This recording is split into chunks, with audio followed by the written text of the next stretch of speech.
Hi, how are you doing today? Good. Good. I want to thank you so much for allowing me in your home today.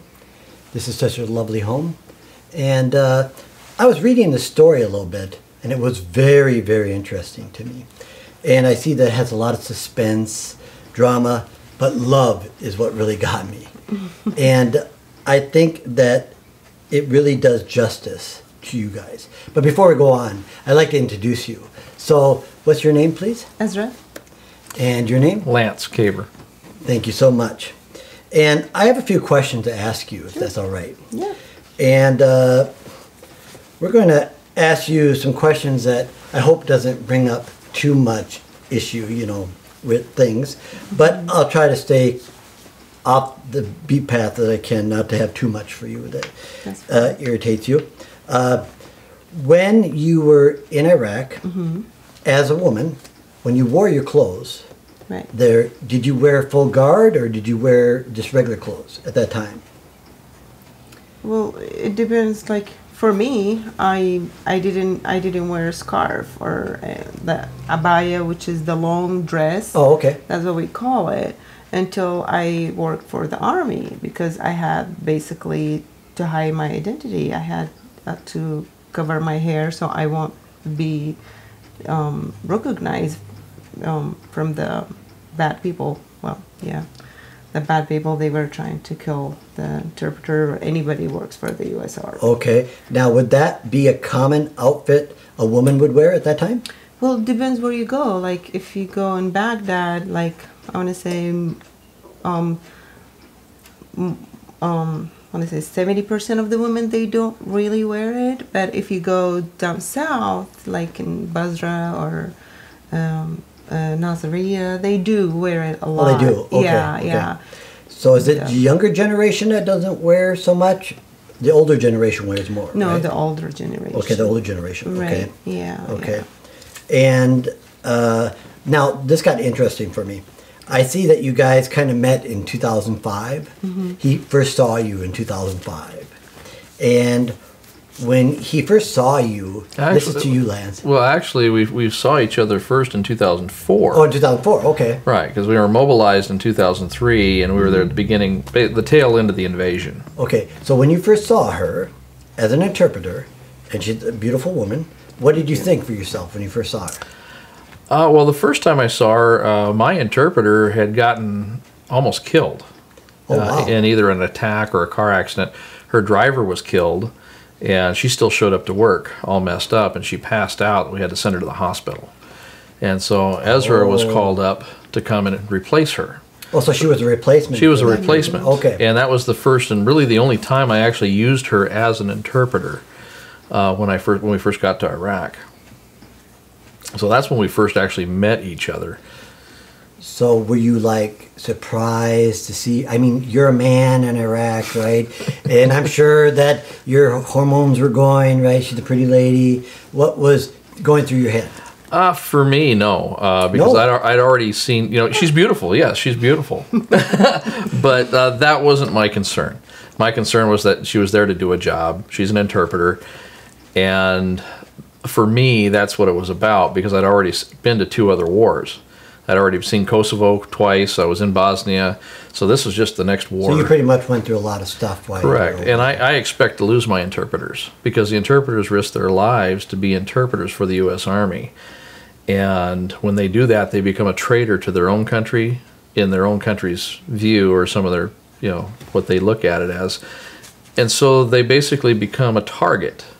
And I lost interpreters all the time, whether they got executed or they just had to quit because of the threats. Was there a lot of execution for interpreters? All the time. So it's got to be scary, I mean, for the interpreters itself. I'm sure. Yeah. I could not imagine being an interpreter and not knowing if my life is going to end or not, Right. But I do know that they don't like a lot of questions asked, so I'm sure that was not a big issue for them to kill somebody without hesitation. So Right. And but for me, I see here that you brought him a plate of food. Yeah, it was not just for him. It was for. Oh, it wasn't just for him, huh? Well, I felt bad about all the soldiers that I worked with, literally, because they okay. were eating at the chow hall at the Rashid Hotel every day, and, I was And like, getting sick, by the getting way. sick. yeah, Oh, okay. not all the time. I mean, we had really good shift at the Rashid Hotel, but sometimes they do get sick. So I was like, they probably miss homemade, meal or something. Yes. So I brought big pot of, biryani, our favorite Iraqi dish, Oh, okay. the rice. Okay. And I brought dolma and, tabbouleh and stuff, and I brought it to the front gate where I work. So okay. all the guys, they were going through to go to the chow hall. They stopped they at smelled your food, yes. Yeah, and I already told them, it's like, hey guys, tomorrow at lunchtime, if you want to stop by, to get something to eat, I'm gonna bring Iraqi food and stuff. And so they did eat, and they really liked it, and I felt happy that they finally got something like homemade. And Now, when you did that, right, what was the point from the time you saw her to the point that she brought the food? Well, shoot, that had probably been a few weeks. Okay. And actually, I was just passing by it. Were the other guys pushing you out of the way? Not really. Everybody just went in to get something to eat, and she was standing there, and I tried some, and I was like, wow. If you cook like this and, semi-faithful, halfway honest, and could put up my shit in my deployments, I'd marry you in a heartbeat. Now, I was just joking at that point because Okay, so I didn't know her. You weren't like serious when you. No, I was not Okay. serious. Okay. And so that started us actually having a conversation once in a while. Well, I could see that. So- I could see why somebody would be like, yeah. But I still just didn't think that she would ever even be interested in me, because she had colonels and sergeant majors and every other horn dog in uniform after her and talking about her. So I was like, yeah, there's no chance, no way, chance in hell.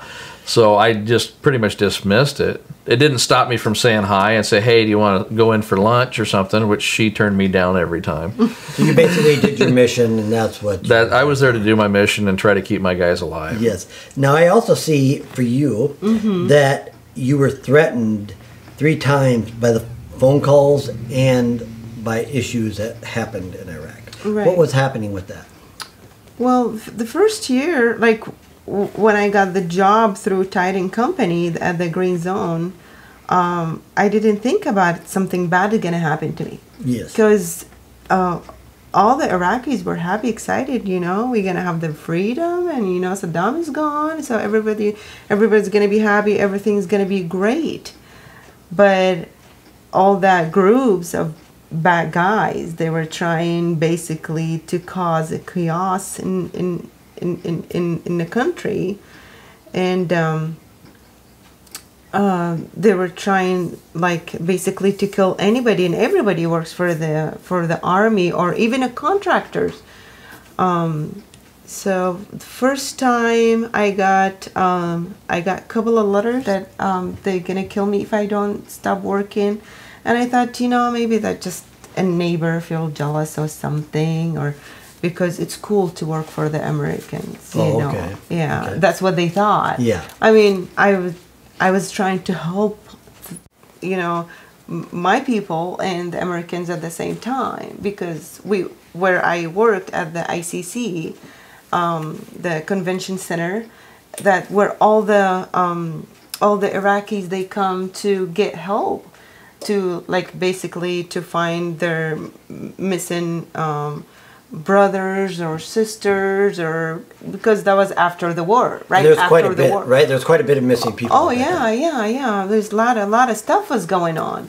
So I was, I was just trying to help, but then I started getting, all these letters. Then, the last one that was before my taxi driver got killed. I got a phone call that my brother picked up the phone, and somebody told him, hey, if your sister is not going to quit for the Americans, we're just going to cut her head off and we're going to serve it to you. And So somebody said to you, they are going to cut your head off Yeah. and serve it to the family. Yeah. Wow. Exactly. Yeah, Wow. that's exactly what they said. And my brother was like, oh, you're not going back to work anymore. You're done. That's What did it. your brother do in the... He was a police officer. Oh, police officer. Okay. Yeah. And I was like, you're done. You're not, no, we're not going to take this risk. You better, you know. But to be honest with you, I loved my job. And I just didn't want to quit. Were the American people good to you? Yeah, they were great. Yeah, they were awesome. Good. There were a couple of soldiers that were kind of mean. But, I mean, like anywhere else, I understand. Right? Nobody's perfect. Yeah. Everywhere you go, you'll meet good people and bad people in the same place. So. Yes. And I think, you know, looking at that, I would wonder for the people out there, right? What is it like in Iraq for you guys before the war, before Saddam was captured? What was it like? It was quiet. It was people that were getting along, and it was. I mean, he was big monster, but he kept people quiet because he scared them. He kept them busy, like he kept their brain busy from war to war, from war to war. People were busy, you know, with no power, no food. I mean, I'm talking about the rich people, the high society. Yeah. These guys didn't care about anything because. But below they did, the middle class. Yeah. They were suffering, and we get power like 3 hours a day. Wow, 3 hours a day. Yeah, 3 hours a day, and you'd hear the generators running all the time. Yeah, so people were always busy, you know, with power, with no oil. We're rich with oil, but we don't. We didn't have the oil. So basically, Saddam had all the oil. Yeah, he was busy building his castles and stuff, but it was quiet. I mean, people that were getting along, Sunni Shia, we didn't have that Sunni Shia at all. Oh, you didn't? No, oh, I mean, okay. A little bit, but not as bad as was like 2005 and 6 and 7 and until now. Well, they were so afraid to do anything. Yeah, if they we did were afraid of anything, him. they would Yeah. disappear. Yeah. And a prime example is, I believe it was your uncle. Yeah, my her uncle was executed. Oh, really? Yeah, he was. And why was he executed? Well, he was a college student, and they were like they were like a group talking in at the cafe, the college cafe. Oh, okay. So somebody went and told the Arab bath party, bath party. One of the guys in the Arab bath party, he saw them and my uncle and his friends, and he went and told about him that they have in a group, you know, they're making, you know, something against the government or something, and he was disappeared the next day. So basically, they made something small into something big. Yeah, that didn't even really happen. It was nothing. Yeah. He had nothing to do with being against Saddam or created a group or something like that. He was a geek, like. So how many family members did you lose in that? I lost my. With Saddam, like during Saddam. Yeah, just during Saddam. Yeah. Just my uncle. That was the cause of that. Okay. Saddam. Okay. I mean, he disappeared. We didn't know. My grandma, she was looking everywhere for him until after Saddam was gone. She found his bones in one of those massive graves. Oh. And but they came to her after 2 years after they took my uncle, I guess, and. They came to her to charge her for the bullets that they spent on killing. Okay, so let me get this straight. They charged her for the bullets that she killed. They killed him with. Yes. Wow. Mm-hmm. Then she knew that he got killed. Saddam killed him, or Saddam's mafia killed him, but she couldn't find his body. They won't give her the body. Is that like the secret police? Is that what it is, kind of? Saddam's mafia, I want to say. Saddam's soldiers, those, what they call Republican Guard. Oh, okay. Okay. Something. So his guard was kind of what they took care of all the stuff that needed to be taken care of. Oh, yeah. Without Or anybody hesitation. associated with the Arab Bath Party, that he can be like, they can make something small, something big, just, to hurt. Like if I don't get along with you, yes, I will just go and tell about you. Hey, Mr. Jeff, he's doing this and this. He's probably. Oh, and that's what gets people rid of. Oh yeah. Wow, that could and be he very said something bad about Saddam. You'll be gone the next day. Wow. Yeah. Wow. That's scary because it's very scary. You just That's go ahead and how say people something. people that were so scared to to think about something else other than staying safe. Now, as a woman there in Iraq, now I see that you became a teacher. Right. And was that dangerous for you at any time? It was just the firefight that always happened on the school street. Oh, okay. That we get bullets through the windows and stuff. So it was kind of scary. It was. Well, when she went back to work after she quit working for the U.S. Right. That's. Oh, she did. She went back to Okay. work as a school teacher, Yeah. and the kids were telling their parents how she worked for the U.S. Oh. And so the threats Yeah, started they coming found- in, so she had to quit. I didn't tell them about my previous job. Oh, so they did because- not know that, and the kids told them that you did. Right. So did they put a bounty on your head at that time, or? The town I worked in, they were almost of the families. They were Saddam supporter. Mm-hmm. So I was kind of afraid to tell that I used to work as a translator. Oh, okay. I was trying to hide it, but they still found out, and I was like, I better, just switch job and do something different before I get killed. Well, thank goodness you're still here. That's a good thing. Yeah. Now, I also see, for you, Lance, I see that you had phoned. Did you have the ability to email her at any time?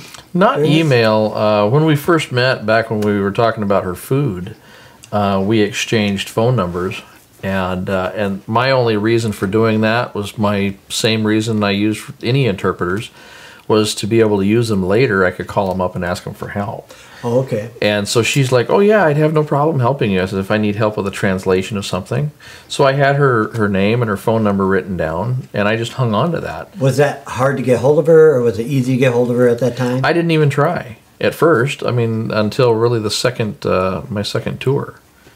So we really lost contact after I wound up having a separate mission that first year I was there. Oh, you did? Right. They pulled me away from that area before she quit.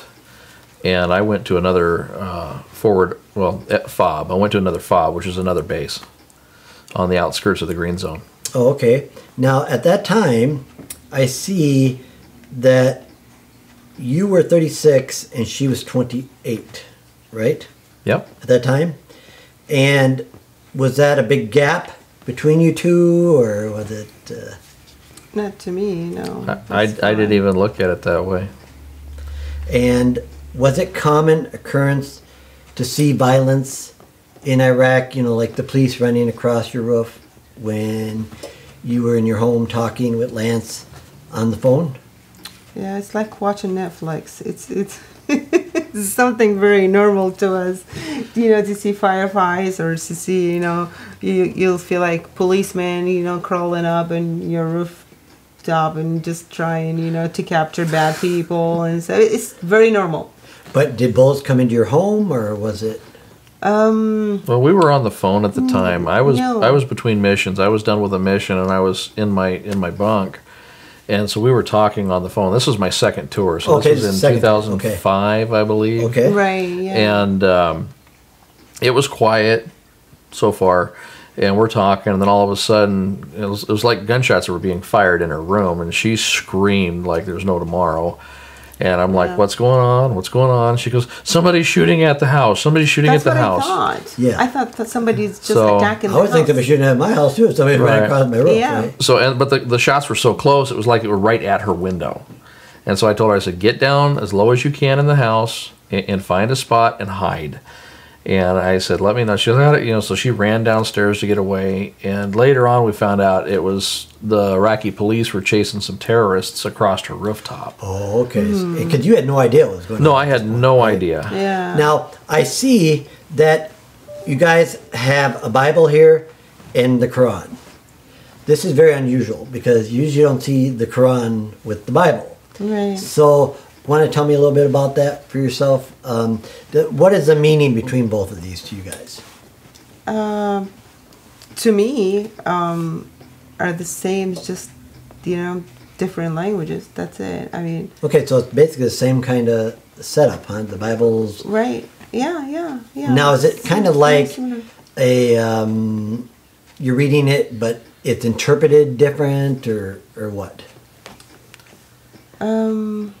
Yeah, just a little bit different, and not to. It's still it's a book that came from God. And Yes. just the same thing as the Quran, and the same thing as the Torah, And why I ask you this is because a lot of Americans or anybody else, right, that doesn't know much about Iraq, don't know about the Quran. We know Right. about the Bible, but we Right. don't know about the Quran. Right. I want you to be able to tell the people about the Quran so they know what it is and not just think it's a bad book. You know, Yeah. there's much more to it than just what people think, I believe.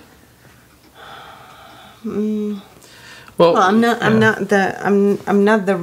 I don't want to say I'm not the right person to say. I'm not religious person to say about something about the Quran, but all I can tell you, it's a book just like the Bible, just like the Torah. It came from God, and the Prophet Muhammad delivered it, and I believe in it, and I think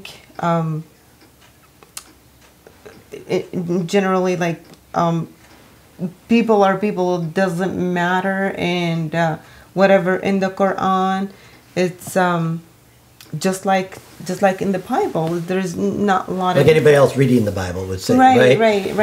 Now, Thank you. as you say, did your parents approve of your religious choice?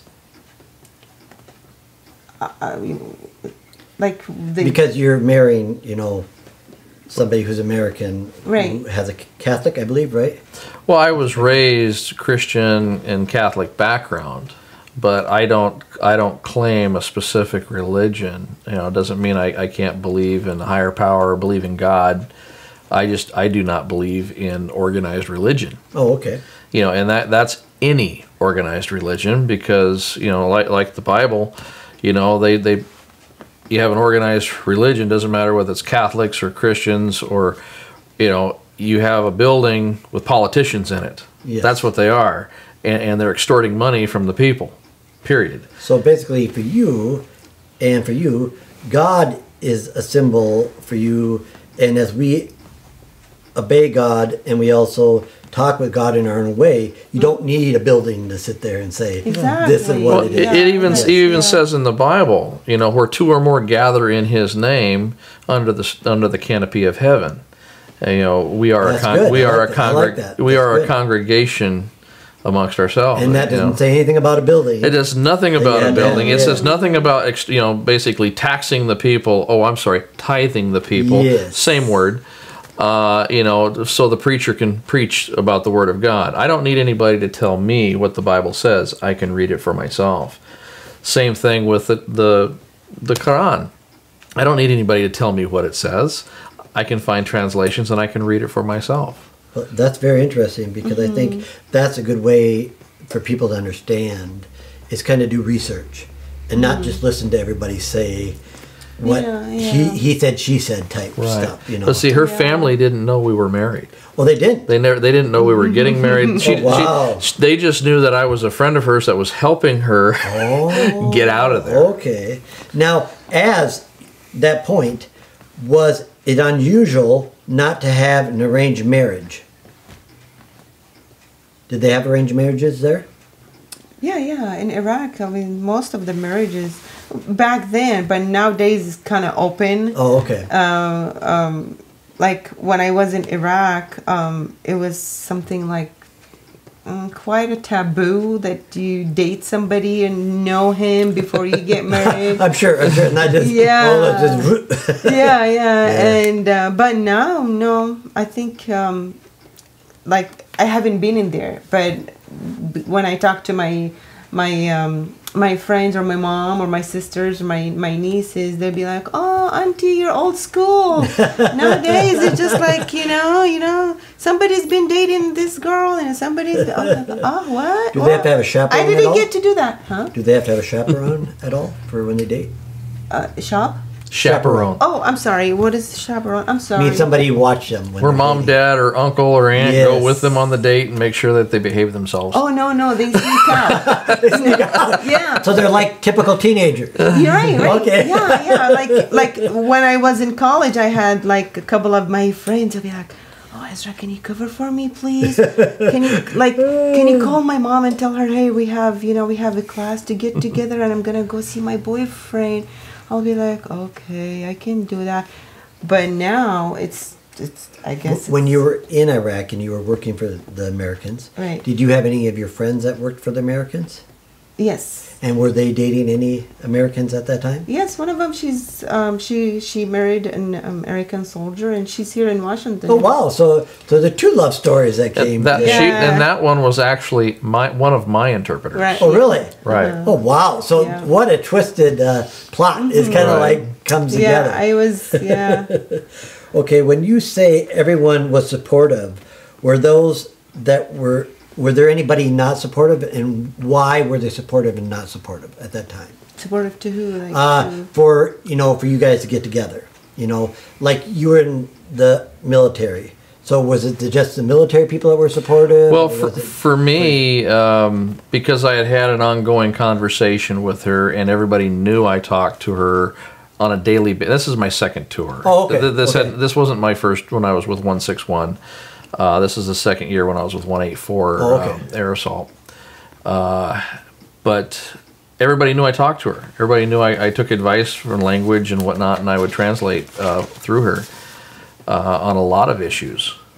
Because I would have somebody talking to me, and I'm like, well, you better tell me what you're saying. If you don't, I'm going to call my friend up, and she's going to tell me, oh, you don't have an Iraqi girlfriend.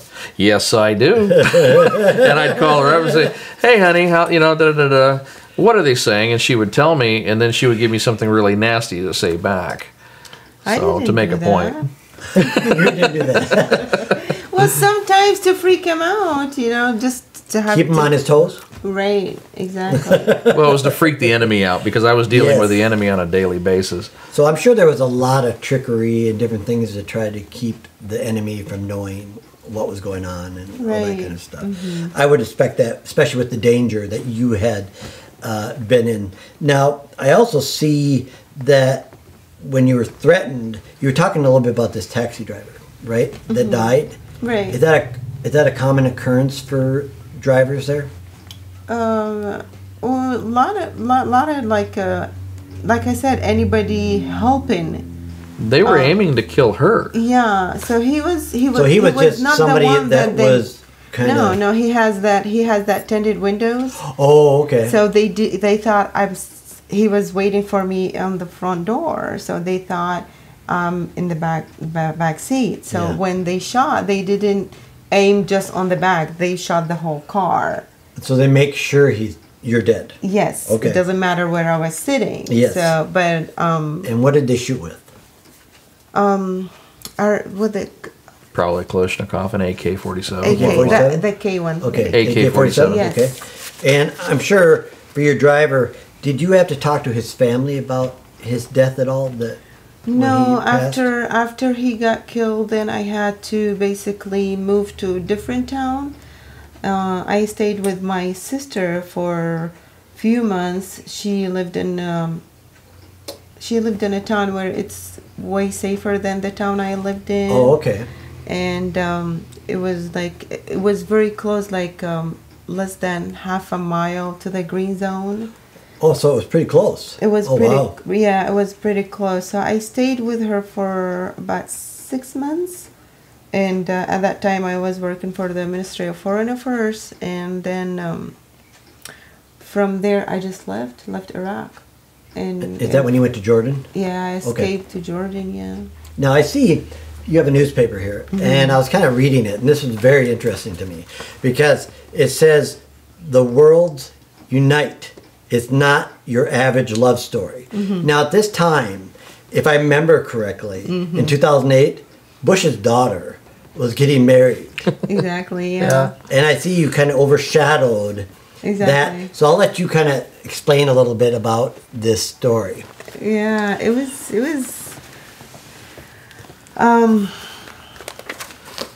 Well, the story came about because a friend of ours has had a friend of theirs named Mike Barber, who worked for the Seattle PI.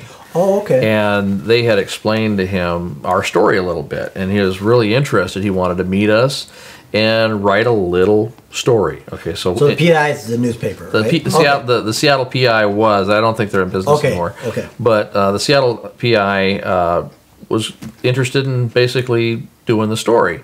So we're told that it's going to be a small little story. So we're thinking, okay, because we were still getting death threats. Oh, okay, at this point. Okay, and was that from here, or was that from over back there, home? from overseas? Okay. No, everybody here was very, welcomed her with open arms. Okay. I mean, everybody. And they were just amazed. Everybody thought that she didn't exist. All my friends were They like, thought you were just "You're like not getting making her up married. as You're too much of a. You're a biker. You're a partier. Anything goes with you. You're not getting married to anybody ever again. Because of the bad relationships you've always been in." They thought she was fictitious. So they thought that she was this imaginary friend that I was telling everybody about was a lie, until she showed up. and look at today, yeah. And so Mike came down to take some pictures and whatnot, and he kept taking notes, going, "My God, this is bigger than I thought it was." And he kept just more and more notes and more pictures as photographer came out. And the reason she's actually laughing is because the photographer fell off. He went to run off the steps, and I warned him. I said, "Be careful coming down these steps. They're fragile. They may break." Was And this they here at did. your home? That was here at the house. Oh, okay. And he jumped down to get a particular picture, and he broke right through the steps and almost. Wow. And What a so memory. we're laughing because he's okay. Yeah, He's just a you little see hurt. that. Oh, and that's why you're laughing? That's why she's I was laughing. laughing so Oh. hard because I felt so bad, and at the same time I was like, Mike. I would have to laugh too, because you would be like, you're in that situation, right? You can't really say that was thing. But when it came out, it just all of a sudden Mike was like, "Oh my God, you guys are going to be on the front page." I'm like, "What do you mean we're going to be on the front page? This is supposed to be a little story." And it wound up not being a small story. It wound up being the whole front page in the middle of the paper. As a couple for 15 to 20 minutes, right? Mm-hmm. Did you guys get to kiss each other at all? I tried. Oh, you did try.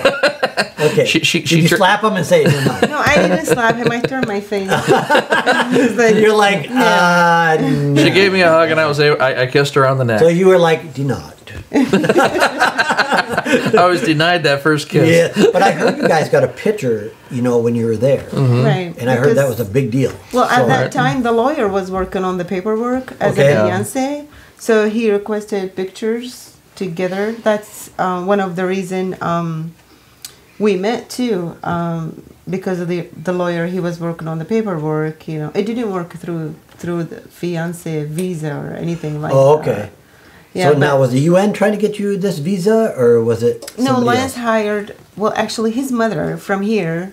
She hired. While I was in Baghdad, Yeah. she found a lawyer to work on the case. Okay. And so he was working on it, and one of the things he wanted was pictures of us together. And I'm like, "Oh man, that's going to be kind of hard." Right. To kind of show that you were together, so you could really Right. show the United States that this is what really is happening. Right. So she literally risked being executed to come see me. In fact, she thought she was going to be executed when she got there. Wow. And then she just knew she was going to be executed leaving. I can imagine So- just leaving the base and thinking to yourself, Well, okay, is this yeah. before the taxi driver died, or Yeah, was that it was after? Well, this is after. Oh, after. Okay. Yeah, So you already knew the taxi Well, driver died. our base was called the Interpreters Graveyard. And it was Well, that pretty yeah. much tells you that Because a lot of I people lost died. I lost interpreters. I lost an interpreter named Miss Gay. That was really, she wasn't so much an interpreter, she was somebody that would spot bad guys for us coming and going okay. off the base and let us know who they were. Well, when I was gone on patrols and living at the power plant in Baghdad, they executed her as she walked out of the gate of the base. So was it the insurgents that wanted you dead, or was it somebody else? A little everybody.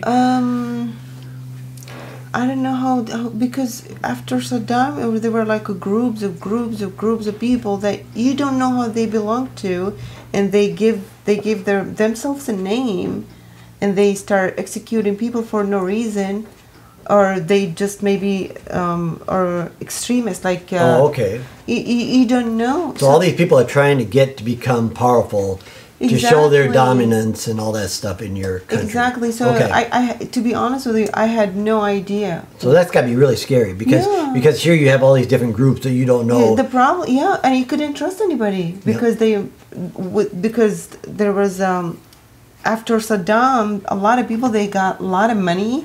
I don't know from where. Yeah. And they start, you know, like they give like, okay, I'll give you like a few thousand dinars, and you just go kill this person. Oh, okay. It's like nothing. So I was so scared. I was having really hard time to trust, you know, people around me. So at that day when I left Eldora, literally I felt like, whew, I'm alive. So when you got home, right? Yeah. You were kind of like, I made it. Yeah. Now what's going to happen tonight? Right. Right? Because you're still in that Exactly. intense phase, and you're kind of like, I don't know what's going to happen. Exactly. I can understand that. I would be very nervous if I Yeah, was it in that was situation. just Now, is it horrible in- nights. As a woman and a man, is it easier for a man to be interpreter than it is a woman?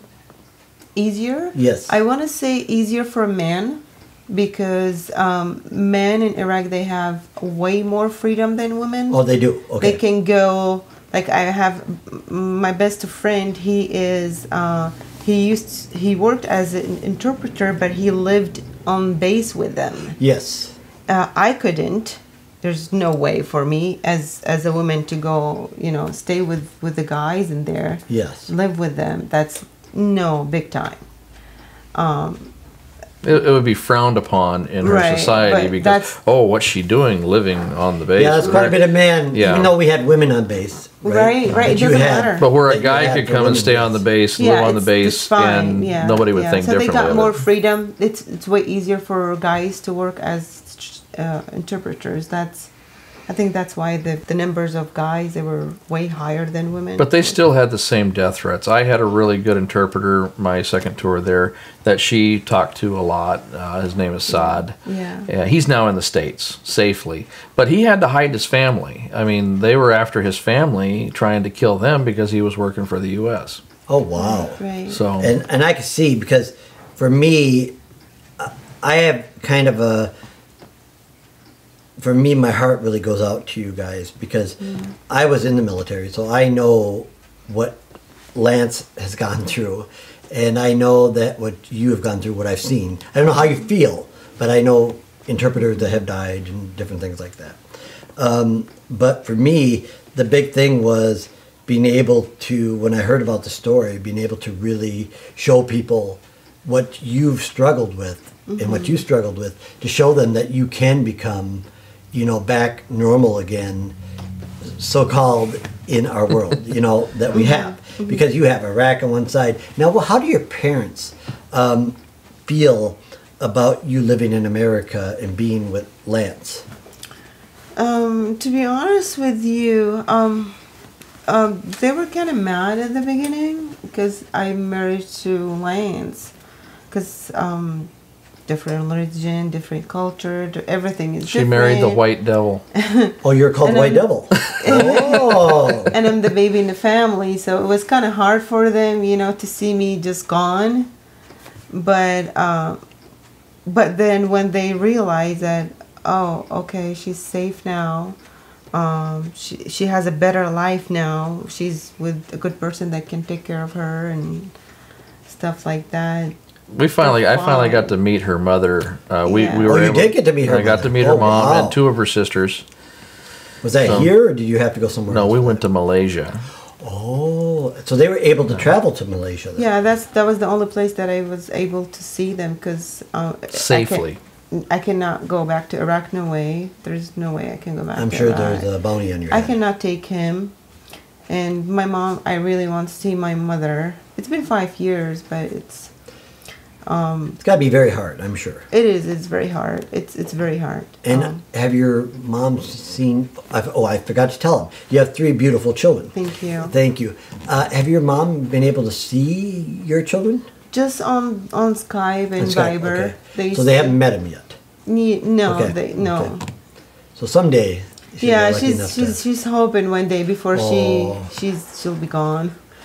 She's an old lady. She's every day she calls. Let me hear your kids' voice. Let me hear your voice. So between you and your mother, I'm sure there's got to be a little bit of depression with that, you know, because course, of yeah. the issues that you have to go through Of to be able to course, do yes, things. yes. But I'm sure she's proud of you. Yeah, she is. She is. Well, that's good. Yeah. And what do your family do back home? Well, my mom, she's in her 70s. Oh, so she's a little bit older? Yeah, Okay. so she's staying home.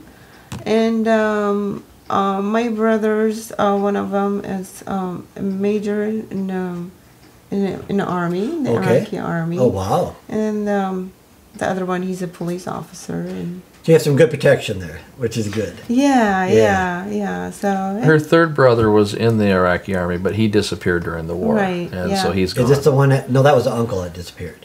No, So this is brother. different. This is yeah, a brother. my brother, Okay. 2003, he was a captain in the army, and he was just we didn't know that I mean, literally we heard Yeah. the Bradleys and they were in because we lived very close to the Paya Okay, yeah, airport, yeah. the Iraqi airport, and we were like, are these the American, equipment and tool? I mean, those big giant hammers Yeah. and tanks. Yes. And I was like, no, that's probably a big trailer going by or big. Yeah. Well, you got to remember, truck. Saddam was on the radio.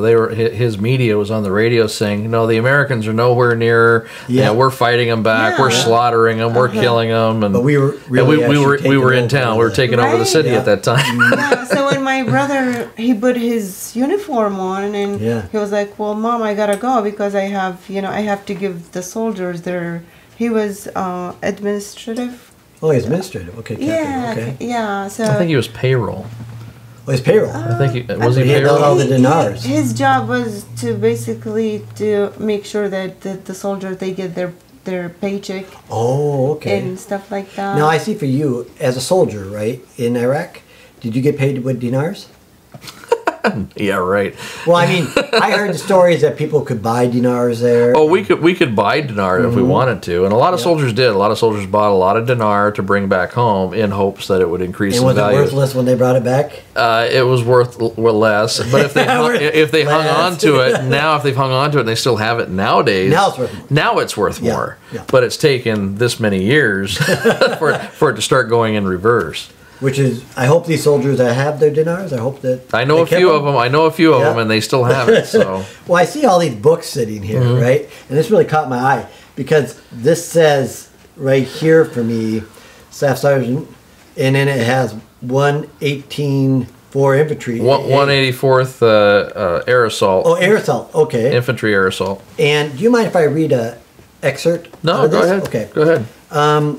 This is very interesting because when I see stuff like this, it really catches my eye, because it's like, wow, somebody, this is a lot of journals. I don't think I've seen somebody write this many journals. Well, I kept a journal from when we mobilized. There were some other mobilizations that I did, some other tours that I did that I was not allowed to keep journals Oh, really?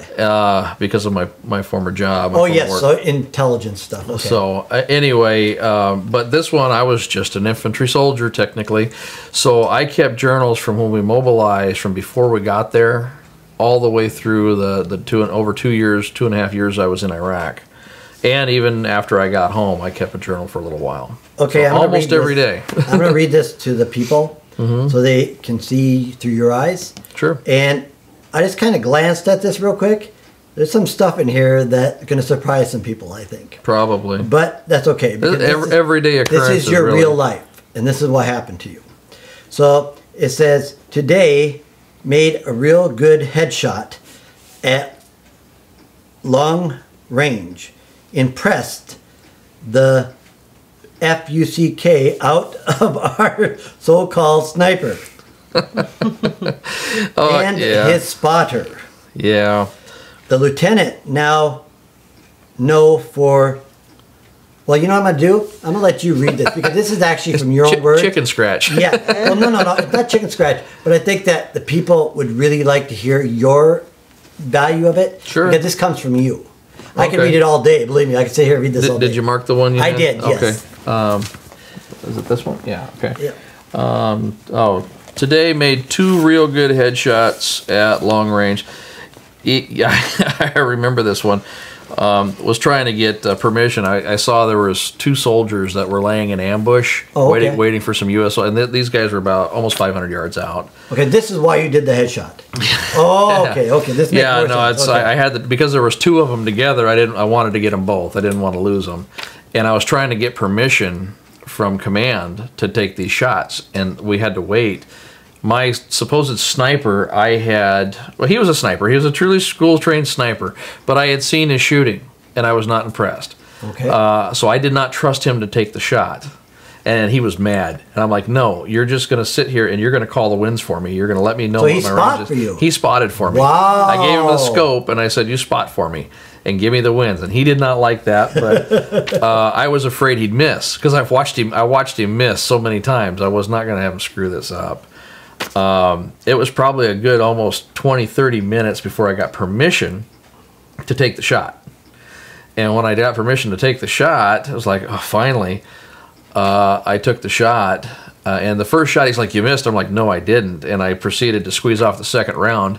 And as the guy turned around to see that his friend was falling, I hit him, and they both fell together. Oh, so you had double shot. And then he's just like, oh my God, you hit them both. And so he was freaking out, going, oh my God. I'm like, there we go. And I turned around, and I realized we were getting a crowd behind us.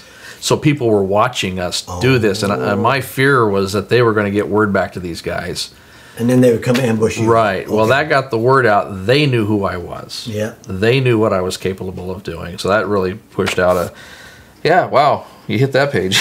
Yeah. Well, I was really surprised because when I read it, I was kind of like, when I took a glance at it, I was like, okay, am I reading this right? Right. And then I'm like, okay, but there has to be an explanation. Right. Why you did something. Right. And this is why you did it. So. Yeah, that was, but that was my job. I was not just a sniper, but I was on the Washington State rifle and pistol team for the military. Okay. So I shot high power, long range competitions for fun.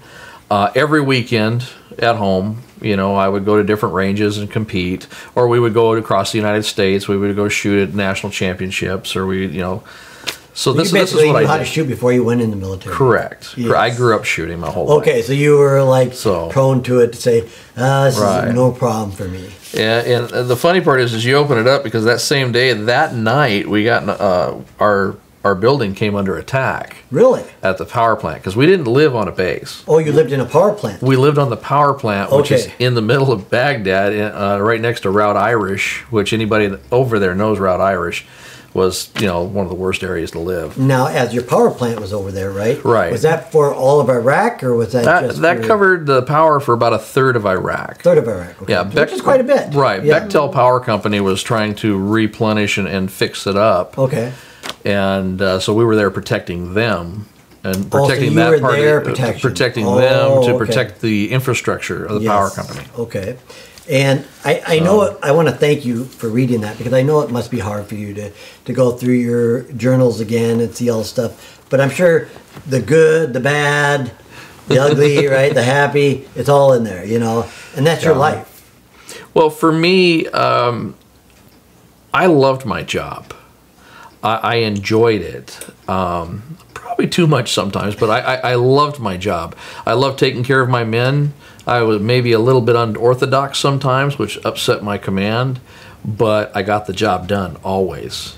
And I had a better rate of bringing guys home alive than most anybody else there. And that's a main thing. I'm sure the Americans are really appreciative of you that, because we lost a lot of good people there. And I know it's a hard thing to bring up, but I know that you had lost a good friend. Well, my second tour there, a good friend of mine. I told all of my guys, honestly, because we were asked to stay behind for a second straight tour. Oh, okay. Because we were hurting in numbers, and they wanted to have seasoned veterans stay behind to train the new guys coming in. And I told all my guys, I says, if any one of you stays behind, I'll stay with you. At first, there was probably about 15, 20 guys. They're like, yeah, we're going to stay, we're going to stay. And it's like, okay, guys, I'll stay behind with you. Yeah. Well, it trickled down when it came down to the nitty-gritty. One guy stayed behind. One guy stayed behind? One guy decided he was going to stay behind. Wow. And I said, okay, Sergeant Watkins, or at the time it was Corporal Watkins, but he decided he stayed behind. His name was Glenn Watkins. Glenn Watkins, okay. And it's like, okay. He goes, no, Sarge, you can go home. Sarge, you can go home. I says, no, I promised you guys. Any one of you stays behind, I will stay with you. You're staying behind, I'm staying with you.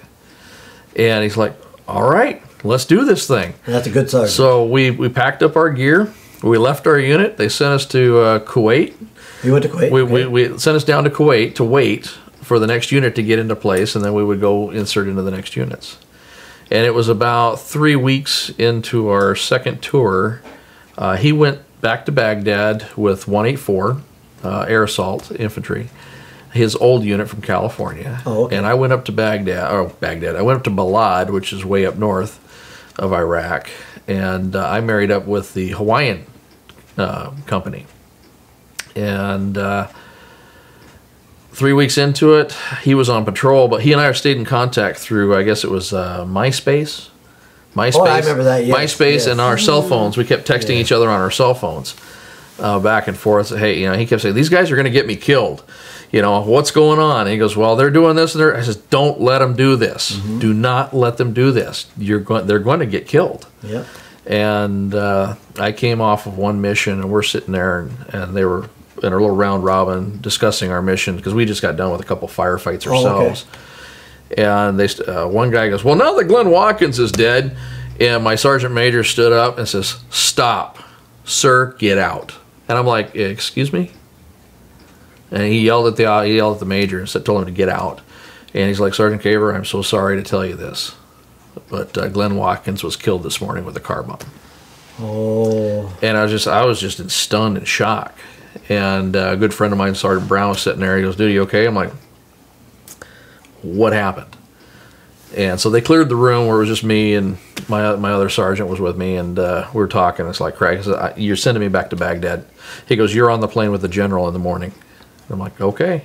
Yeah. And I told the general, I told the colonels when I got down there, I says, you send me back to Baghdad. I want to go back to Baghdad and send me to 184. Yeah. And they're like, all right, you got it. And that's where you went. Huh? And that's where I went. Well, I am very sorry that you lost a good friend, and I'm sure there was many people that were killed over there. Oh yeah. And that our hearts and soul go out to all of them. Well, when we first got there, we had been there maybe, I don't know, 3 or 4 weeks. We hadn't been there very long, and I was put on the bridge on checkpoint 11 during my first tour. Okay. And a friend of mine, we weren't real close, but we were all friends. We knew each other. I didn't realize it was him, but he was the first one killed from the 81st Brigade. Oh. And like I said, I had no idea who was coming up, and a big roadside bomb went off on a patrol that was approaching us. And the first vehicle got hit so hard. Anyway, they came behind my Bradley, and I jumped down to help him. And when I helped him and he came back, I realized, oh crap. So, and that was a friend of mine by the name of Shaver. Oh. And my last name is Caver. Oh, so it's close, Shaver and Caver. Plus the fact that, I used to be a medic. Yeah. So, I held those 2 MOSs as a medic and an infantry sergeant, platoon sergeant, Bradley commander, different hats. Yes. But I was also a medic. And I was thinking, oh crap, because I pulled his body off the truck. Well, not off the truck, but I pulled it back and I realized it was him. I was like, oh crap. So I pushed him back in, and I went around to attend to some of the other wounded at the time, and then I got, people came up to help. And so when they pushed me off, I picked up my phone. I had to call home. And I didn't say what happened. I called my mom. I said, Mom, something's happened. Yes, I'm involved. Yes, I'm in the middle of it. But listen carefully. It's not me. It's going to sound like me. It's going to be very similar to me.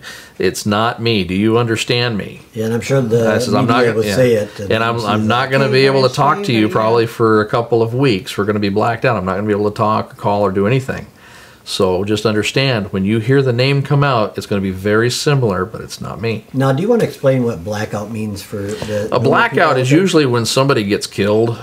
when we're over there, and then we have what's called, communication blackout, which you're not allowed to call home, receive calls. There's no communication whatsoever, whether it's computer, phone, And nothing. why is that? Why would they have that? You have to make sure that information doesn't get leaked to the poor family that lost their family member. And that way they hear about it before it's properly told to them with what happened. So it and doesn't they've have got anything somebody to there. do with the enemy, right? It just has to do with... Well, it has something to do with the enemy too, because if the enemy gets that information beforehand, they can exploit it, and they can exploit the family, and they can make things worse. So it blocks it all out, so that way the military, the government can get in touch with the family to let them know what has happened, what's going on, and get them the full story before it comes out of the media. Now, I also heard that for you, that you had to learn Arabic. So, and when did you learn Arabic?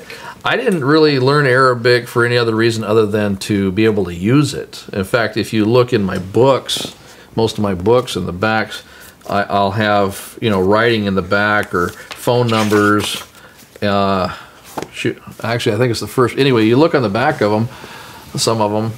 If you open them up, I'll have a list of different words, phrases, numerals, 1 through 10, how to say it. So I could read the license plates. So I could say, Shlonik, how are you? Oh, okay. Or Shlonich, depending if you're talking to a man or a woman. Yep. So different little things like that, or when in down, where have you been? Where do you work? Things like that. You knew just a little bit at that time. Just right? enough to ask questions and also to understand. But I picked up languages because of being in other places. Like I was learning Russian, I was learning Macedonian. Oh wow! So you knew a whole bunch of different languages. I know a little bit of several different languages. Now I also see that it says you learned, to speak it because you wanted to ask her to marry you. Well, it's not that I learned it to speak it. I wanted to learn how to propose. I actually also it's just okay. I wanted to learn how to propose to her because I didn't even realize that after the months of talking on the phone that how I felt about her. I didn't even know it until she got mad at me one time and quit talking to me for about a month. Oh, so she stopped talking to you. Is this after she turned her cheek when you... No. Okay. This is before then. Okay. Because another interpreter that I had, not a very nice person, she got jealous or mad or something because I was using her as an interpreter, yes. Just like I was using Ezra as an interpreter. I didn't talk to the other interpreters much because she and I talked almost every day or every night. So when you were able to finally, and it said somebody taught you this, right? Well, my other interpreter, Saad, that I mentioned earlier. Okay. Correct. He was the one whose family he always had to hide. And did he make it safely through for? He's now in the States with his family. So he lives in Georgia. So he's here in the States. Yeah. Mm-hmm. Good. So the Americans took good care of him too. That's absolutely. Good. And I see that you went ahead and because of course you're married. So we tried even getting married while we were there. Really? Yeah. What was that like?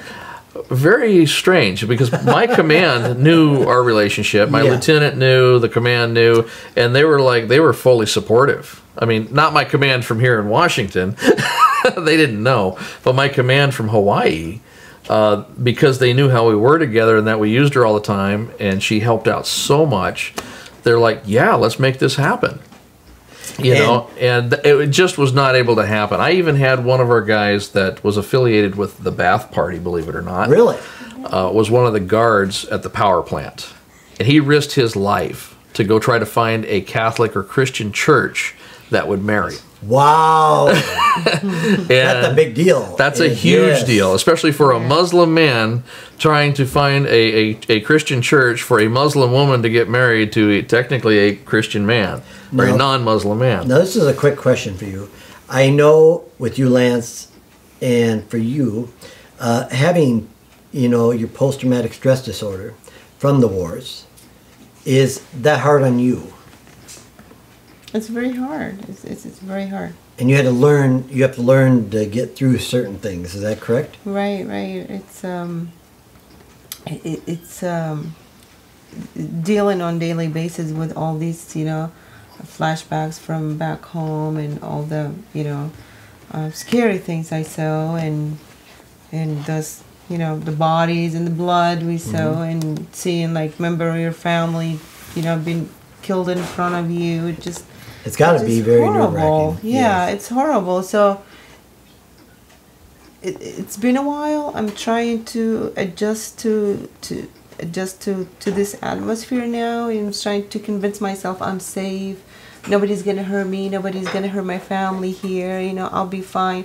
But my worries about my family back home, it makes it worse. Like I'm thinking about my family. That somebody's gonna hurt him, or somebody's gonna kill him, or They did bomb her something sister's bad house like that. Oh, they did bomb your because sister. of us. Right. Oh, wow. Yeah. That's got to be very scary for your sister to have to It go through was that. it was my brother house. Yeah, it was very scary. I mean, that's why I didn't want to at the beginning when that story was on the newspaper and on Fox Yes. News, and I didn't want it to go big because I was afraid. I was scared, but it's still. Now, I know for you, you have post-traumatic stress disorder, but I also know that you have severe traumatic stress disorder. I don't call it a disorder. That's actually, that's post-traumatic stress. I'll give you that. But a disorder, we don't have a disorder. That's true. Or a dysfunction. We just have the consequences of the memories, the consequences of our actions, of everything that we were involved with and did. So it's not a disorder. We raised our right hand and signed up for it. Cancer is a disorder. That's You true. know? And I think, you saying that is a good way of saying it, because I Right. think a lot of people out there will realize that it's not a disorder for Right. you. It's just something that you live with every day. It's the complications of what we were involved in, whether it be the memories. In my case, I have migraine headaches that do not stop. I have them in all. I have one right now that is just piercing right through my, literally right through the middle of my head. I'm very sorry to hear Well, that. it's just something I live with every day, and but they do studies, and they found out that these studies is because I had so much adrenaline in being involved with what I was in that now my brain more than likely is craving that adrenaline that it doesn't get now from being in combat. Yeah, I'm sure you were so much in combat, Yeah. and then to come home and not have that adrenaline rush, there's a big difference for you.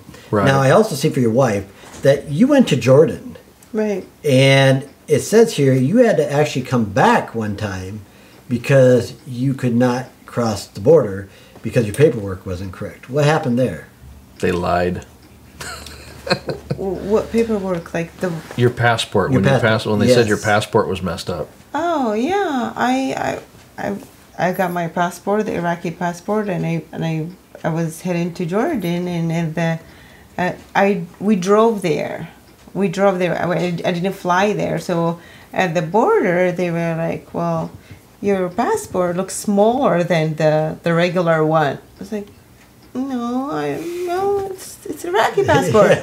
Like, who made it for you? The Iraqis? The Iraqis. Okay. They wind up like somebody. They were paying him more so he can get the passport in 6 hours. Oh, so they're bribing people. Oh yeah. Oh, okay. Yeah, they are. So it was. I had to go back to Iraq and go basically to the right people. So were you scared to go back to Iraq at that time? It was very scary. Like in 2 days, I had to go to Jordan and back, then go back to Jordan, and Oh, you're talking wow. about like 15 hours drive, literally. So by the time I got to Jordan, it was just. And you never know from that time that you left Iraq to Jordan if you're going to die or not going out there, because you're, Right. you Yeah. know, the people that wanted you dead, Right. it's a scary thought. Right. Now, also I have here, why, when the UN helped you, right, Mm-hmm. what did they do for you? They brought me here. And did they help you get a passport to America, or did they help you get visa? What did they help They you do? helped me through to be immigrated here. It was the whole process. It was through them, but there was a person that helped with to basically my processing visa to go faster. It was a Christiana Manpour. Oh, okay. I believe she's. Now a I CNA saw you rep. had some issues with a gentleman that you were dealing with trying to get through Jordan Right. because he wanted you for himself or something like that. Is that correct? Right. Yeah, he was a Jordanian officer. He was no, I don't want to say not a nice person. I'm not, but He was a He was scumbag. pushing that oh, you gotta leave Jordan. You're not legally here. You're not legal here. You have to go back to Iraq. I was like, how do you want me to go back to Iraq? You're basically sending me to death. Basically, like, go home and die there. Something like that. I escaped there. I cannot go there. It's either I stay here until I get my visa to the U.S. and leave, or I just go back to my country and die. And that's very scary because you don't want to have anybody, especially in Americans, right, looking Yeah. through your eyes. I could see them being like very amazed at what you had to go through just to get across the border. It was the most difficult 2 years that I had to spend, alone in Jordan. When you went to Spokane, I see you called for Lance. Mm-hmm. And what did Lance do at that point? Besides scream his head off. Well, I didn't scream. I was in shock. I got a phone call from the UN to tell them. They told me about my leaving date. That was March 11th, 2008. So I called Jake Kaufman. He was my sponsor through the UN to come here, Oh, okay. and his wife Teresa, his ex-wife. So anyway, he picked me out of the airport, and I went to his house and stayed at his house for 2 weeks until basically the UN gave me settled. And Lance didn't know that I made it to state. He had no idea. So I didn't tell him I was, traveling like 22 hours. Yeah. And that was like 2 days after that. I was so beat up from the long. And you're jet lagged and everything else. Yeah. So I didn't call him. Apparently he was freaking out. So Paul, the lawyer, what was his last name? I forgot. Paul. The lawyer, the one. It's in the paper. I'm forgetting his name. Anyway, right the lawyer called me. He's like, Ezra, where are you? No, actually, I'm so sorry. I called him. You had to call him because your phone was off. He had no idea. I got 509 code Spokane. I was like, I called him. I was like, Mr. Paul, I'm here. I was like, oh my gosh, Ezra, you're here in the state? I was like, yeah, I'm in the state. He was like, oh, that's great. That's awesome. How long you been here? I was like, about a week. I was like, did you call Lance? I was like, no, I didn't call Lance. I was like, okay, you know that he's freaking out. Yeah. He called me like 5 times trying to find out where you at, and he thinks that you got killed. Wow. I was like, I just expected it. yeah, he was like calling the lawyer and calling everybody. So I called him at 2 in the afternoon from Spokane. I told him I'm here, and so he, in a matter of like 7 hours, he was in Spokane to pick me up. So when you were driving, Lance, down to Spokane to see her, He got pulled over. you got pulled over. I got pulled over. So was this by a highway trooper? Yes, it was by a highway trooper. Did you tell him the story? Oh, I didn't tell him anything. Oh, okay. I told him I was on my way to get my wife because she just got here from Iraq. That's all I told him. But he had pulled somebody else over too. Oh, okay. So you weren't the only one. Yeah, yeah. Okay. Well, I told him I was on my way to get my fiance, and he pulled over somebody else too. But I got lucky because I pulled into a rest stop, and I said I just had to use the bathroom. Get me. He goes, you can go, fine. But so he let me go. Now I see here that you drove quite a bit back to Spokane. Oh yeah. To see her, and before that, when you did that, after you saw her so many times, how long did it take for you guys to get through the status to get her papers to get back into Washington here? Back into Washington? No, because she was in Spokane. I mean, but Well, you know where she was staying. I knew where she was staying, and I was trying to explain to her, you know, when I saw where she was staying, it's like, no, you're not staying here. We call it Felony Flats. Oh, okay. In Spokane, which is basically the cops don't respond to anything unless there's murders in progress. Oh, wow. So it's pretty very high crime area. Well, she's used to people getting shot every day in the streets, so it's not a big deal to her. So it's like, oh, you know, says, well, honey, the only reason they have dogs in the house is for an alarm that people try to break in and to kill you or to rob you. So I'm like, you're not going to stay here. And they were trying to set her up with an apartment at the refugee center. Was trying to set, and I'm like, no. Where they're trying to set you up is still Felony Flats. It's a bad area. So you're going to stay over with us. So you basically brought her here. I had to bring her back and forth because she had several meetings that she had to do in Spokane for the immigration process. Oh, okay. Or for the refugee program. Now, since you were staying in the same home as Lance, as your family, did they know you were here in his home, or did you know before you got married, or? No, at the beginning they didn't know. They thought I was still at Sergeant Kaufman's house. Oh, okay. And every time they called, like, I'm fine. I'm Sergeant Kaufman and his wife, and they're fine. I mean, I'm the kids and stuff. So what would they have said if you would have told them you're at Lance's house? I would have been bad. Bad girl. Bad girl. So it was like a slap on the type thing, right? Yeah. It was sometime after we were married, and she was pregnant with our daughter.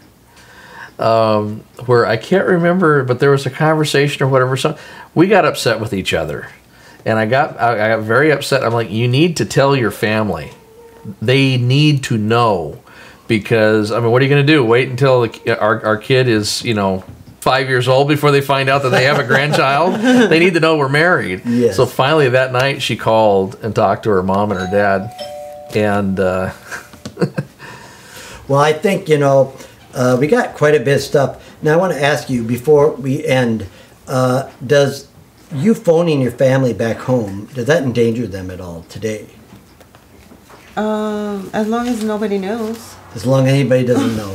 So it basically is a secret type thing for you. Yeah, I mean, it's better to keep it like nobody knows that they have a member of family that in the United States and. Oh, okay. That I'll be fine, but you have to worry about your family back there. Right. Now, for the watchers out there, for our guests and everything watching this today, do you have anything to say to them, either of you, that you really wanted to say to get something out, or is there... Well, we're planning on making we've been approached, we've been asked, all of our friends, ever since this story came out in the newspaper and on Fox News, everybody's like, you need to make this into a movie. You need to make this into a movie. This has to be a book. It has to be written into a movie.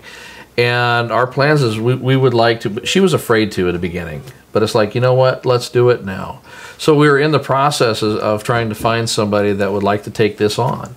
And we came up with a really good name for it called the Interpreters Infidel. Well, that's a very good name. She doesn't much care for that name, but it's a name that says it all, because technically... It seems like it's very catchy. It's very catchy. She's the interpreter. She married the infidel. Not only was I an American soldier, but I'm a white, the white devil from America soldier. So, and I'm not Muslim. And you have 3 beautiful children. So. Yes. Azia, Jamila, and Zachariah. Oh, wow. And as we end this session with you, I want to thank you so much for having me in your home. Thank you again. Thank you, Jeff. And thank you, Lance. And I think you guys are just great. And I think this will be a story that people will really, really like. I hope so. I'm sure it will be. Thank you again for your time. Thank you. You bet. Thank you. You have a great night now. You too. Thank you.